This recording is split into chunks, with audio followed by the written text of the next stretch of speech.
नमस्कार। आपका स्वागत है। दोस्तों, पितृपक्ष का महत्व प्राचीन काल से ही सनातन धर्म में अत्यधिक महत्वपूर्ण माना जाता है। ये काल पितरों की स्मृति और उनकी आत्मा की शांति के लिए समर्पित होता है। माना जाता है कि पितृपक्ष के दौरान हमारे पूर्वज पितृलोक से धरती पर आते हैं और अपने वंशजों द्वारा किए गए श्राद्ध, तर्पण और भोजन ग्रहण करके तृप्त होते हैं। इस समय में पितरों की कृपा प्राप्त करने के लिए विधिपूर्वक श्राद्ध करना, ब्राह्मणों को भोजन कराना और जीवों का आदर करना परम आवश्यक होता है। विशेषकर यदि घर पर गाय, कुत्ता या कौवे आते हैं तो उन्हें पितरों का प्रतीक माना जाता है और उनका सम्मान करना अत्यधिक शुभ होता है। यह माना जाता है कि पितरों की संतुष्टि से घर में सुख, शांति और समृद्धि बनी रहती है। पितृपक्ष में कुछ जानवरों के घर पर आने से हमें महत्वपूर्ण संकेत भी मिलते हैं। आइए जानते हैं कि इस विषय में भगवान श्री कृष्ण ने गरुड़ जी को कौन सा महत्वपूर्ण ज्ञान दिया है। दोस्तों, एक बार की बात है, पक्षीराज गरुड़ अपने मन में प्रश्न लिए आकाश के मार्ग से उड़ते हुए भगवान श्री कृष्ण से मिलने के लिए द्वारका नगरी में पधारते हैं। गरुड़ जी को द्वारका में आया हुआ देखकर भगवान श्री कृष्ण उनका स्वागत करते हुए कहते हैं, आओ गरुड़, आज किस प्रयोजन से द्वारका में तुम्हारा आगमन हुआ है। गरुड़ ने आदरपूर्वक भगवान को प्रणाम किया और बोले, हे प्रभु, मैं आपसे एक महत्वपूर्ण प्रश्न पूछना चाहता हूं। पितृपक्ष का समय आ रहा है और मैंने सुना है कि इस काल में समस्त पितृगण धरती पर आते हैं। कृपया मुझे यह बताइए कि पितरों को संतुष्ट कैसे किया जाता है और वे किस रूप में घर पर आते हैं। भगवान श्री कृष्ण ने गरुड़ जी की विनम्रता और जिज्ञासा देखकर उन्हें स्नेहपूर्वक मुस्कुराते हुए कहा, हे गरुड़, पितृपक्ष पूर्वजों की आत्मा को शांति और संतुष्टि देने का पावन समय होता है। इस समय में मनुष्यों के पितृ अनेक रूपों में धरती पर आते हैं। वे विशेष रूप से पशुओं का रूप धारण करते हैं, जैसे कुत्ता, गाय, कौवे और अन्य पक्षी। इन्हें सम्मानपूर्वक भोजन कराना और उनका आदर करना पितरों को तृप्त करने का श्रेष्ठ उपाय है।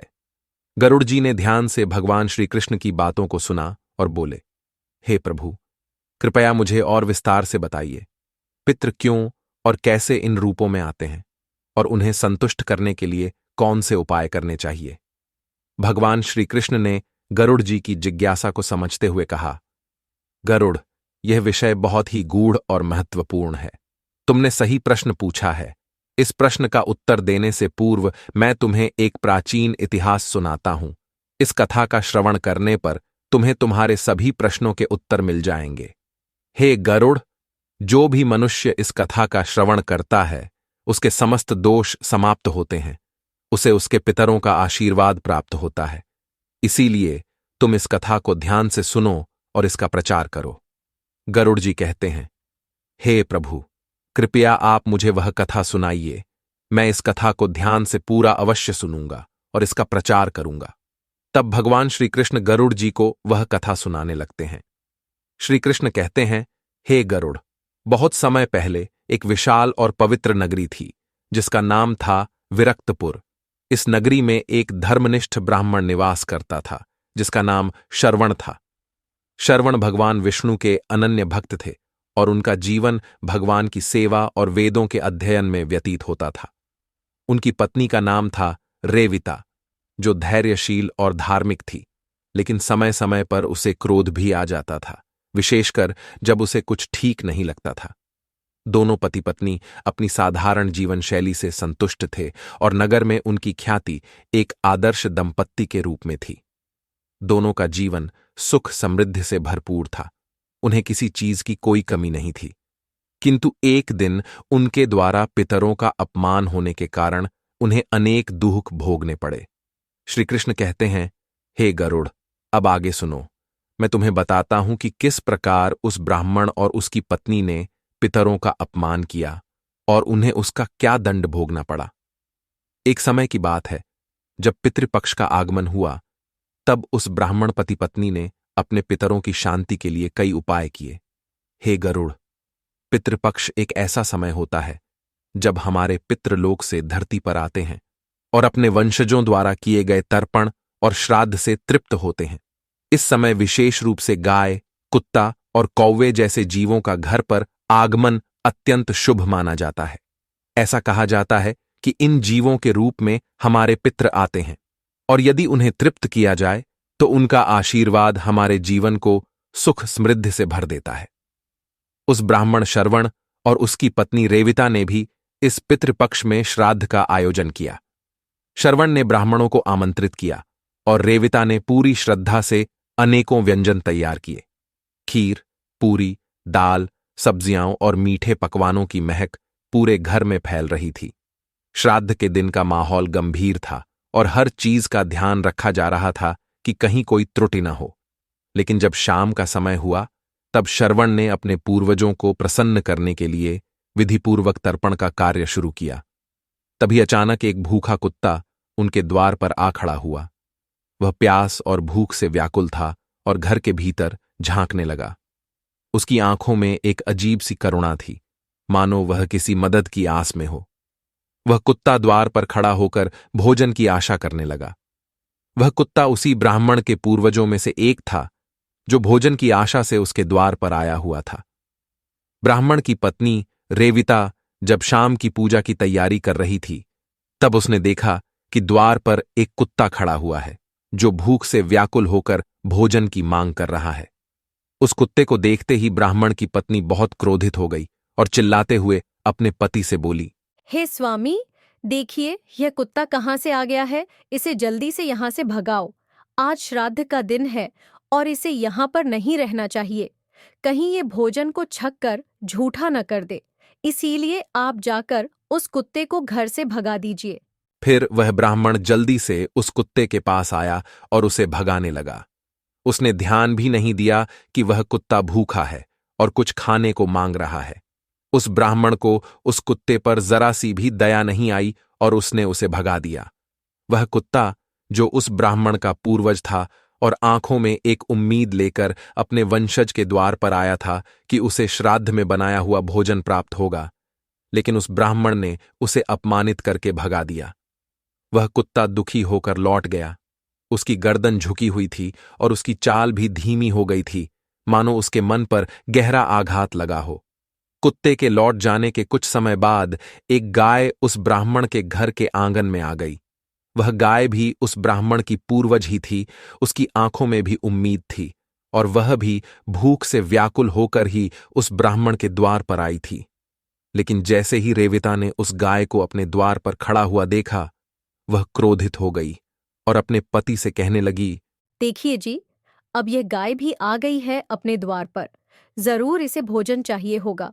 आप जल्दी से इसे यहाँ से भगा दीजिए, नहीं तो ये बर्तन में मुंह डालकर सारा पानी पी जाएगी और पानी को भी झूठा कर देगी। हमारे पास बहुत काम है और हमारे पास इसे खिलाने का समय भी नहीं है। उस ब्राह्मण ने अपनी पत्नी से कहा, यह तो गाय है, इस बेचारी को थोड़ा भोजन करा देते हैं। लेकिन रेविता ने कहा, अभी हमारे घर पर मेहमान आने वाले हैं। अगर इसे भोजन करा देंगे तो मेहमानों के लिए क्या बचेगा। इसको हम कल खिला देंगे, अभी समय नहीं है। इसीलिए आप जल्दी से इसे यहाँ से भगा दीजिए। तब उस ब्राह्मण ने द्वार पर आई उस गाय को भी अपमानित करके घर से निकाल दिया। उसे यह नहीं पता था कि उसके द्वार पर उसके पितृ ही गाय के रूप में आए हुए हैं। लेकिन उस अज्ञानी और मूर्ख ब्राह्मण ने बिना विचार किए ही उस गाय को निकाल दिया। वह गाय जो अपने वंशज के द्वारा भोजन से संतुष्ट होने के लिए आई थी, अब वह भी बिना भोजन प्राप्त किए अतृप्त होकर ही धीरे धीरे वहां से चली गई। उसकी आंखों में अपमान और दुख साफ झलक रहा था, जैसे वह अपने जीवन के सबसे बड़े निरादर का सामना कर रही हो। गाय के जाने के पश्चात फिर कुछ कौवे उस ब्राह्मण के आंगन में उड़कर पहुंच गए। वे सभी कौवे उस ब्राह्मण के पूर्वज ही थे जो अपने वंशज द्वारा बनाए गए श्राद्ध भोजन से तृप्त होने के लिए आए थे। आंगन में बैठे हुए कौवों को देखकर ब्राह्मण क्रोधित हुआ और उसने उन्हें बिना कुछ दिए ही वहां से भगा दिया। उनके लिए कोई व्यंजन नहीं परोसा गया और वे सभी कौवे भी दुखी और निराश होकर अपने भाग्य को कोसते हुए वहां से लौट गए। इस प्रकार ब्राह्मण ने अपने घर पर आए हुए सभी पितृगणों का अपमान किया, उन्हें भोजन दिए बिना ही अपमानित करके भगा दिया। इन तीनों प्राणियों के अपमान से अनजाने में ही श्रवण पर पितृदोष का बोझ बढ़ गया, लेकिन उसे अपने इस पाप के बारे में कोई एहसास नहीं हुआ। फिर उन्होंने अपने घर पर आए ब्राह्मणों का स्वागत किया और प्रेम से उन्हें भोजन कराया। अनेक प्रकार के व्यंजनों का सेवन करके वे सभी ब्राह्मण प्रसन्न हुए और उन्होंने उस ब्राह्मण और उसकी पत्नी को आशीर्वाद दिया। ब्राह्मण श्रवण ने भी सभी ब्राह्मणों को अन्न और वस्त्र का दान किया और आदरपूर्वक उन सभी को विदा किया। इधर अपने वंशज के घर से अपमानित हुए सभी प्राणी, कुत्ता, गाय और कौवे, गांव के बाहर वन में स्थित एक बड़े पीपल के वृक्ष के पास इकट्ठा हुए।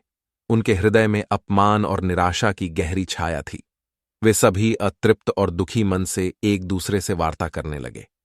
सभी अपना अपना दुख बताने लगे। सबसे पहले वह कुत्ता अत्यंत दयनीय स्वर में बोला, मैं पूर्व जन्म में इस ब्राह्मण का पिता था। मेरा नाम वशिष्ठ था। आज मैं बड़ी ही प्रसन्नता से अपने पुत्र के द्वारा किए जाने वाले श्राद्ध भोजन को ग्रहण करने के लिए आया था। मैंने अपने जीवन में इसे पालने के लिए कितनी तकलीफें उठाईं, इसे स्नेह से बड़ा किया। लेकिन आज जब मैं इसके घर पर भोजन करने के लिए आया था, तब मैंने इसे कई प्रकार के संकेत दिए, लेकिन इसने सभी संकेतों को अनदेखा किया और इसने मुझे एक अजनबी की तरह भगा दिया। आज मेरे पुत्र ने मुझे ही अपमानित करके मेरी आत्मा को तृप्त किए बिना ही मुझे भगा दिया। इसी कारण से मैं दुखी हूं। उसके बाद उस गाय ने अपनी पीड़ा व्यक्त करना शुरू किया।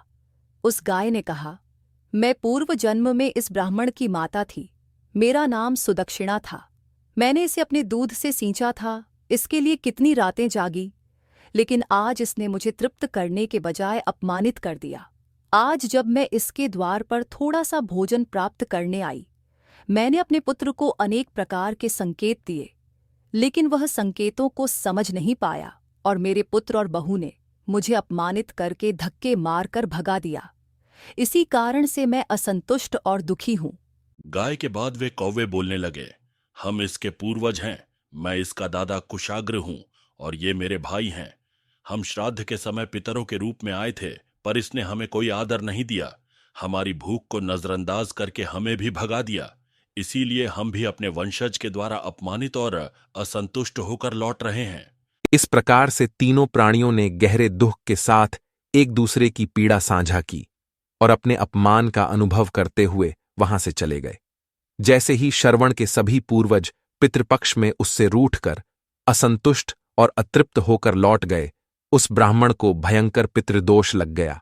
श्री कृष्ण कहते हैं, हे गरुड़, जब मनुष्य अपने द्वार पर आए पितरों को असंतुष्ट करता है, उन्हें अपमानित करता है, तो निश्चित ही पितृदोष का सामना करना पड़ता है।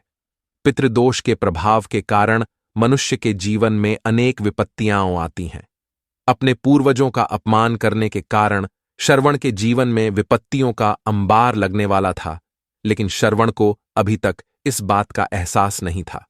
श्रवण पर पितृदोष का असर तुरंत दिखने लगा। उनके घर में लगातार विपत्तियां आने लगीं। पहले उनके शरीर में अजीब बीमारियां उभरने लगीं। उनका स्वास्थ्य गिरने लगा और हर दिन वह कमजोर होते गए। रेविता भी इस बात से परेशान थी। एक दिन उसने चिंता से पूछा, हे स्वामी, ऐसा क्यों हो रहा है? घर में सुख शांति का नामो निशान नहीं है। हर दिन कोई न कोई नई विपत्ति आ जाती है। क्या हमने कोई पाप किया है? फिर श्रवण ने दुखी मन से कहा, हे प्रिय, पता नहीं किस पाप का फल हमें भोगना पड़ रहा है। अवश्य ही मेरे द्वारा कोई अनुचित कार्य हुआ है, जिससे देवता हमसे रुष्ट हो गए हैं। फिर कुछ दिनों बाद रेविता गर्भवती हो गई और कुछ ही महीनों में उसका गर्भ भी गिर गया, जिससे वे दोनों पति पत्नी बहुत दुखी और भयभीत हो गए। रेविता ने अपने पति से कहा, हे स्वामी, कहीं हमारे द्वारा श्राद्ध पक्ष में कोई भूल तो नहीं हुई है? हमारे द्वारा पितृदेव असंतुष्ट तो नहीं हुए? यह सभी दोष तो मुझे पितृदोष के ही दिखाई पड़ रहे हैं। श्रवण ने भी सोचा, मुझे भी नहीं पता रेविता, हमने तो श्राद्ध का आयोजन पूरे विधि विधान से किया था, फिर भी हमारे ऊपर यह कष्ट क्यों आ रहा है? इसके बाद उनकी संपत्ति धीरे धीरे नष्ट होने लगी। व्यापार ठप हो गया और कर्ज का बोझ बढ़ने लगा। घर में दिन प्रतिदिन अशांति बढ़ती गई। हर तरफ निराशा और परेशानी छा गई। घर में बढ़ती परेशानियां और संकटों से दोनों ही उदास और दुखी रहने लगे। उनके मन में भय की स्थिति निर्माण हो गई और वे कोई भी शुभ कार्य करने से डरने लगे। एक दिन रेवता ने कहा, हे स्वामी, हमारे जीवन में दुख किस कारण से आया है, कृपया आप किसी महान ऋषि के पास जाकर पता कीजिए, अन्यथा हमारा सब कुछ समाप्त हो जाएगा। आखिरकार एक दिन श्रवण ने निर्णय लिया कि वे किसी ज्ञानी ऋषि के पास जाकर अपनी समस्या का समाधान पूछेंगे। नगर के दक्षिण में एक प्रसिद्ध आश्रम था जहां महर्षि प्रणेत निवास करते थे। महर्षि प्रणेत अत्यंत ज्ञानी और तपस्वी ऋषि थे जो अपने गहन ध्यान और तपस्या के लिए विख्यात थे। फिर श्रवण और रेवता उस आश्रम की ओर प्रस्थान किए। भयंकर वन से होकर वे गुजरने लगे और फिर वे ऋषि के आश्रम पर पहुंच गए। वहां पहुंचकर श्रवण ने महर्षि प्रणेत के चरणों में गिरकर उन्हें प्रणाम किया। महर्षि प्रणेत ने कहा, हे वत्स, तुम अत्यंत दुखी और उदास दिखाई पड़ रहे हो। तुम्हारे दुख का क्या कारण है? तब श्रवण ने अपना सिर झुकाकर विनम्र स्वर में कहा, हे ऋषिवर, मैं अनेक कष्टों से घिरा हूं। पहले हमारा जीवन सुखमय था, पर अब हमारे ऊपर लगातार विपत्तियां आ रही हैं। हमने जीवन में कभी कोई पाप नहीं किया, कभी कोई अनिष्ट और अशुभ कार्य भी नहीं किया है, किंतु फिर भी हमारे ऊपर अचानक से यह संकट कैसे आ गया? मेरी पत्नी का गर्भ भी नष्ट हो गया और हमारी धन संपत्ति भी नष्ट हो चुकी है। कृपया आप ही हमारा मार्गदर्शन कीजिए और हमें बताइए कि हमारे द्वारा कौन सा पाप हुआ है और उसका प्रायश्चित हम कैसे करें। महर्षि प्रणेत ने कहा, हे वत्स, ठीक है, अब मैं ध्यान लगाकर देखता हूं कि तुम्हारे द्वारा कौन सा पाप हुआ है। फिर महर्षि प्रणेत ने अपनी आंखें बंद कीं और गहरी ध्यान अवस्था में चले गए। वे ब्रह्मांडीय दृष्टि से श्रवण के जीवन और उसके कर्मों का निरीक्षण करने लगे। कुछ समय बाद उन्होंने अपनी आंखें खोलीं और गंभीर स्वर में कहा, हे वत्स, तुम्हारे दुख का कारण पितृदोष है। इसका कारण यह है कि तुमने तुम्हारे पितरों को असंतुष्ट किया है। पितृपक्ष के दिनों में तुम्हारे पूर्वज गाय, कौवे और कुत्ते के रूप में तुम्हारे घर पर पधारे थे, लेकिन तुमने उनका सत्कार नहीं किया। तुमने उन्हें भूखा ही भगा दिया और इस कारण तुम पर पितृदोष का अभिशाप लग गया है। यह सुनकर श्रवण को अपनी गलती का एहसास हुआ। उसने दयनीय स्वर में ऋषि प्रणेत से कहा, हे ऋषिवर, कृपया मुझे क्षमा करें। मुझे इस बात का ज्ञान नहीं था कि गाय, कुत्ता और कौवे के रूप में मेरे पूर्वज ही मेरे घर पर आए थे। मुझसे यह बड़ा अपराध हुआ है।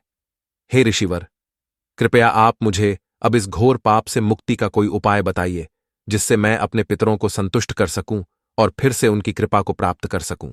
महर्षि प्रणेत ने स्नेहपूर्वक कहा, हे वत्स, अगले पितृपक्ष में तुम्हारे पितृ फिर से आएंगे। इस बार उन्हें प्रेम पूर्वक सत्कार करना, उन्हें तृप्त करना, तभी तुम पितृदोष से मुक्त हो सकोगे। श्रवण और रेवता ने महर्षि प्रणेत की बात ध्यान से सुनी और उन्हें प्रणाम करके अपने घर पर लौट गए और अगले पितृपक्ष का बेसब्री से इंतजार करने लगे। जब वह समय आया तो दोनों ने पूरी श्रद्धा से तैयारियां कीं। इस बार जब कुत्ता, गाय और कौवे उनके आंगन में आए तो श्रवण और रेवता ने उन्हें प्रेमपूर्वक भोजन कराया और आदरपूर्वक सत्कार किया। कुत्ते, गाय और कौवों ने भोजन ग्रहण किया और संतुष्ट होकर अपने असली रूप में प्रकट हुए। उनके पिता वशिष्ठ, मां सुदक्षिणा और दादा कुशाग्र उनके सामने आकर बोले, हे पुत्र, इस बार तुमने हमारा सत्कार किया है। अब तुम्हारे सभी कष्ट समाप्त हो जाएंगे। पितृदोष समाप्त हो चुका है और तुम्हारे जीवन में सुख समृद्धि फिर से लौट आएगी। उनके पितरों के आशीर्वाद से श्रवण और रेवता का जीवन फिर से सुखमय हो गया। उनके रोग दूर हो गए, उनकी संपत्ति वापस आने लगी और उनके परिवार में खुशहाली लौट आई।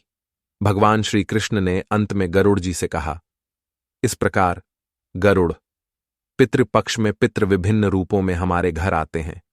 हमें उनका आदर करना चाहिए, उन्हें तृप्त करना चाहिए, तभी वे हमें आशीर्वाद देकर हमारी समस्याओं का समाधान कर सकते हैं। पितरों का आदर न करने से पितृदोष का सामना करना पड़ता है, जो जीवन में अनेक कष्ट लाता है। गरुड़ जी ने भगवान के इस उपदेश को गहराई से समझा और उनके चरणों में सिर झुकाकर आशीर्वाद लिया। उन्होंने इस ज्ञान को अपने हृदय में संजो लिया और मन ही मन संकल्प किया कि वे पितरों का हमेशा सम्मान करेंगे। इस प्रकार भगवान श्री कृष्ण ने गरुड़ जी को पितरों का महत्व और उनके संतुष्ट होने के उपाय सिखाए। तो दोस्तों, उम्मीद है आपको यह कथा पसंद आई होगी। आपको यह कथा कैसी लगी कमेंट करके अवश्य बताएं। जानकारी अच्छी लगी तो वीडियो को लाइक करें और कमेंट में जय श्री कृष्ण और जय पितृदेव अवश्य लिखें। साथ ही चैनल को सब्सक्राइब करें। आप सभी का धन्यवाद।